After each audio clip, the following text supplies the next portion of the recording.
Bien, hoy vamos a trabajar el poder de verse. Quiero empezar esta reflexión con un episodio de mi vida temprana. En cierta forma, eran mis primeros años de psicólogo y estaba yo entrando a un entrenamiento en terapia de grupo. Entré con varios compañeros de psicología con un guía que había estudiado básicamente a Masterman en Argentina. Lo que me llamó la atención es que yo entré con absoluto pánico a la sesión, pero era el único que sentía ese pánico tan aterrador. Yo consultaba con mis compañeros antes de entrar y todo el mundo estaba absolutamente tranquilo, simplemente interesados en cómo sería la terapia, cómo procedería el guía, en fin. Pero nadie sentía un temor y una aprehensión tan grande como la que yo sentía. En el fondo, tuve que reflexionar muy seriamente qué era lo que me pasaba, cuál era el origen de ese temor y de ese pánico. Y lo que yo encontré fue simplemente que me parecía increíble y casi que insoportable que una persona desde afuera viera en mí cosas que yo fuera incapaz de ver a su turno en mí mismo, a mi turno en mí mismo. Yo no concebía eso, me parecía como lo más evidenciador de un nivel muy bajo de desarrollo. Y eso, quiero decirlo, para mí era supremamente importante, porque yo he estudiado, yo tengo que confesar que yo no soy religioso, pero que sí soy un estudioso de todos los que se denominan o han sido denominados o seleccionados como líderes espirituales, como maestros espirituales. Entonces, uno de los maestros importantes en mi vida fue Jesús. Y uno de los episodios que más me movía a reflexión fue el episodio de la mujer adúltera. Cuentan los evangelios que estando Jesús un día solo, trazando algunos signos en la tierra, en la arena, llegaron unos judíos con una inquietud. Ellos tenían muy claramente, las leyes que cumplían en su ser, en su cabeza, lo tenían presentes. Pero había un mensaje que no entendían cómo armonizaba con esas leyes y se las contradecía o no las contradecía, que era el mensaje tan insistente de Jesús en el amor. Entonces llegaron y se aproximaron a él y le preguntaron: maestro, rabí, nosotros queremos saber qué opinas de esta situación. Acabamos de encontrar a esta mujer en pleno adulterio. Las leyes de nosotros dicen que debemos apedrearla, pero nosotros no queremos hacerlo sin entender bien qué es lo que tú trabajas con esa doctrina del amor. Entonces Jesús no contestó ahí mismo, se quedó mirándolos como detectando cuál era el nivel de conciencia que tenía la gente que le preguntaba. Y al rato se levantó y simplemente dijo: el que esté libre de pecado, tire la piedra el primero.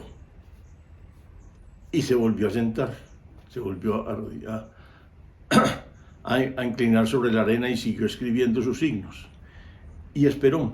Cuentan los evangelios que no toda la gente reaccionó en el mismo momento y de la misma manera. Hubo unos que atendieron básicamente a las palabras y rápidamente como comprendieron el mensaje. Y se miraron a sí mismos y vieron que sí, que no eran libres, que no estaban libres de pecado, y decidieron no tirar ninguna piedra, sino irse. Pero no todos reaccionaron al mismo tiempo. Hubo otros que se quedaron, necesitaron más tiempo para poder examinar en su corazón qué les pasaba, qué tan libres o no estaban de pecado. Hasta que finalmente también lo encontraron y también se fueron. Pero se habla de un tercer grupo que se quedó ahí hasta el final, que nunca encontró nada y que solamente cuando vio que todo el mundo, el gran, digamos, como el gran número de gentes ya se habían ido, salieron y se fueron. O sea, era evidentemente que había también un grupo de gente que no había alcanzado ni siquiera, tomándose un tiempo suficientemente largo y haciendo una reflexión profunda sobre su ser, no habían encontrado realmente quiénes eran. Y eso para mí siempre fue motivo de reflexión. Dijo, ¿qué tanto nos vemos o no nos vemos? Y una de las cosas que yo desde muy pequeño observaba en la gente era qué tan coherentes son las personas cuando hablan y cuando actúan. Porque yo veía que había muchas personas, empezando en mi casa, que hablaban de una manera y actuaban de otra. O sea que había algo ahí muy raro, algo que era como evidenciador de que la gente que así actuaba no se veía a sí misma, no era capaz de verse. Con el tiempo y con muchos años yo me fui, digámoslo, familiarizando con ese fenómeno, con el fenómeno de que casi nadie se ve y para verse necesitan mucho tiempo de examen reflexivo, solos, sin influencias externas, solos, porque si no, no se alcanzan a ver. Y me puse a ver muchos problemas en todos los grandes líderes, por ejemplo, políticos, líderes empresariales, líderes militares, líderes espirituales. O sea, por todas partes lo que yo veía era un nivel de incoherencia gigantesco. Niveles de este tipo. Supongamos que una persona, inclusive un líder espiritual, insistiera a la gente que viviera tranquila, que no se preocupara, que admitiera sus temores y sus cosas y que no se preocupara de que aparecieran en su vida. Pero hacía una insistencia tan intensa en eso que finalmente lo que él transmitía era que él mismo estaba totalmente angustiado por la preocupación de la gente. O sea, que no sabía qué hacer con eso. Entonces quería era disminuir una estimulación que recibía del ambiente, que era la angustia de la gente, pero no porque le interesara disminuir la angustia en sí misma y que ellos aprendieran una nueva forma de control sobre su ser, sino simplemente era la necesidad de quitar de su medio ambiente y de su campo perceptivo inmediato algo que era muy difícil de manejar para él.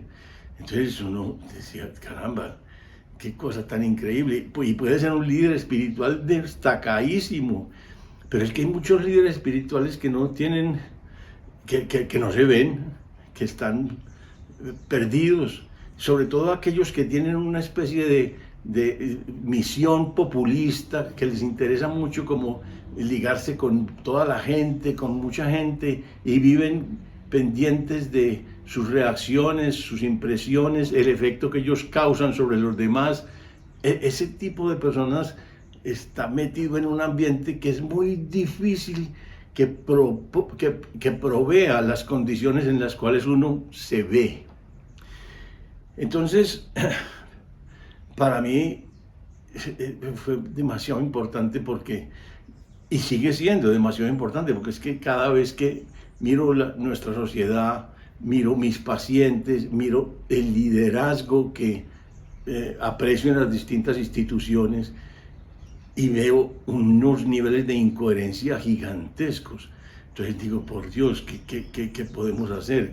¿Qué esperanza tenemos en una humanidad que no se ve a sí misma y por lo tanto no puede decidir con claridad, sino que decide al vaivén de qué? De las presiones exteriores que esté recibiendo? Eso es lo que dirige sus decisiones, no su centro esencial, no su vida esencial, no su experiencia esencial. Entonces es una cosa muy compleja y muy delicada. Yo me pongo a ver dentro de los líderes espirituales dónde encuentro yo más coherencia, que es lo que finalmente busco. una persona que llega a un ambiente y que por su sola presencia ya introduce algo en la reunión que no existía, algo de serenidad profunda, de calma, de capacidad, de ambiente, de contacto personal. Y esas personas ayudan a que los demás se transformen y avancen. O sea, ejercen influencias aún sin hablar, pero lo más mínimo, sin decir una sola palabra. Y ejercen una influencia. Entonces, para mí, se me hizo la pregunta, ¿qué es lo que pasa? ¿Cómo logra el ser humano no verse si tiene toda la capacidad real de poder hacerlo, pero no la ejerce, no desarrolla ese potencial? Entonces, despacio, estudiando en la psicología, estudiando los mecanismos de procesamiento psicológico, encuentro unas explicaciones demasiado importantes. Y es que hay situaciones en la vida, actuaciones propias inclusive, que uno no acepta, no quiere aceptar, o cuya responsabilidad no quiere asumir. Y entonces niega la realidad, niega que eso haya pasado o rechaza que eso haya pasado y no quiere admitir los hechos.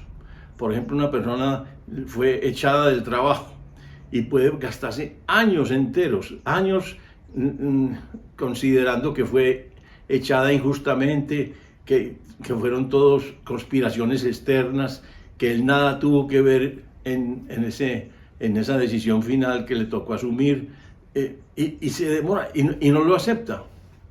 Esa persona, cada vez que rememora algo parecido o que rememora el hecho original, sufre. Y eso es el origen del sufrimiento psicológico. Y no se cura, nunca se cura, sino hasta que se produce la aceptación plena del hecho. Cuando uno asume, dice, ve, yo cometí este error, y lo asume y dice, claro, yo lo cometí, no hay duda alguna que fue un error y fue responsabilidad mía. Solo en ese momento que acepta, está en posición de avanzar hacia algo nuevo, hacia algo distinto en la vida. Mientras tanto, no es capaz de sustraerse de ese episodio, porque ese episodio lo mantiene como prisionero. Entonces,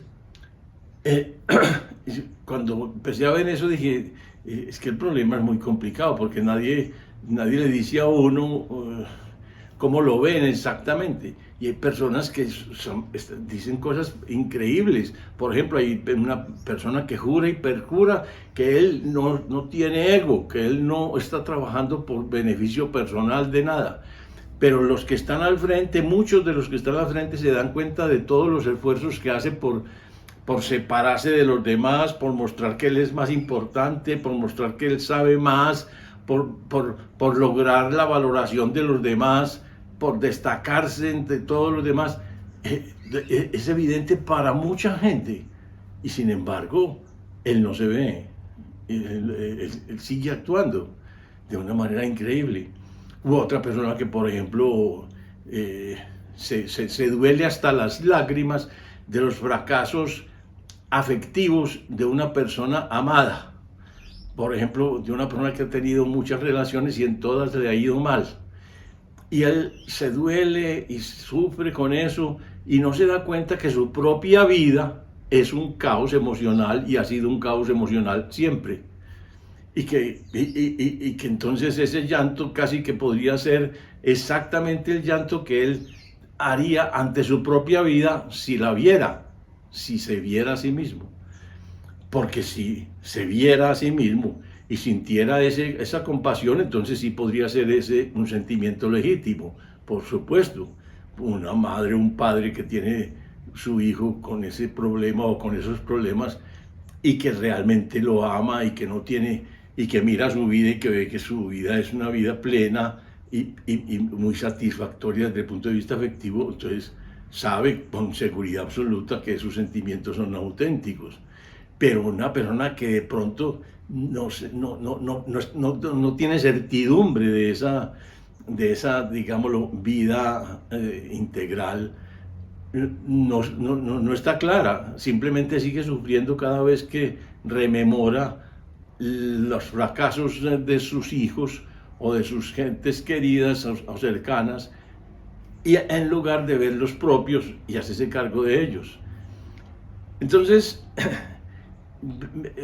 hay un asunto muy clave, y es que es la negación de la realidad la que produce el dolor, es la que produce el sufrimiento psicológico.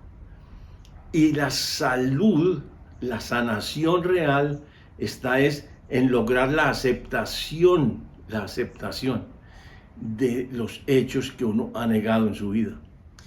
Pero esa aceptación necesita un espacio de tiempo, de soledad, para poder encontrar lo que uno no ha aceptado. Si uno no tiene ese tiempo, no alcanza a llegar, no lo puede hacer. Si uno está envuelto, metido siempre entre la gente, respondiendo a las demandas, a las urgencias, a las presiones del medio, entonces uno está absolutamente condenado a no verse y, por supuesto, a no ser capaz de retomar las situaciones que ha negado y aceptarlas. Por lo tanto, incapaz de sanar. O sea, la sanación es un producto absolutamente centrado y derivado de la aceptación de la realidad. Y termino este video con una recomendación. Y es que si en cada momento crucial de nuestra vida, por ejemplo, en cada comunicación que estemos haciendo importante, nosotros tenemos estas dos vertientes de posibilidades. Una, por ejemplo, yo aquí en este momento me puedo preguntar, ¿cómo recibirá la gente este video? Si yo entro en esa dimensión, en esa perspectiva, yo estoy perdido, porque estoy pensando qué es el efecto que mis palabras pueden causar en otros.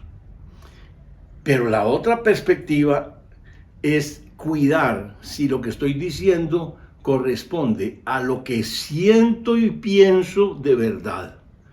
Porque si yo miro más bien mi coherencia, la coherencia de mis expresiones, mi acción, con lo que siento y lo que pienso, y cuido es solamente eso, no me cuido de cómo voy a quedar, ni de qué van a decir, ni si me van a aceptar o no me van a aceptar. No, yo me cuido es de entregar mi coherencia, o sea, la posición real que tengo en mí acerca de cualquier asunto.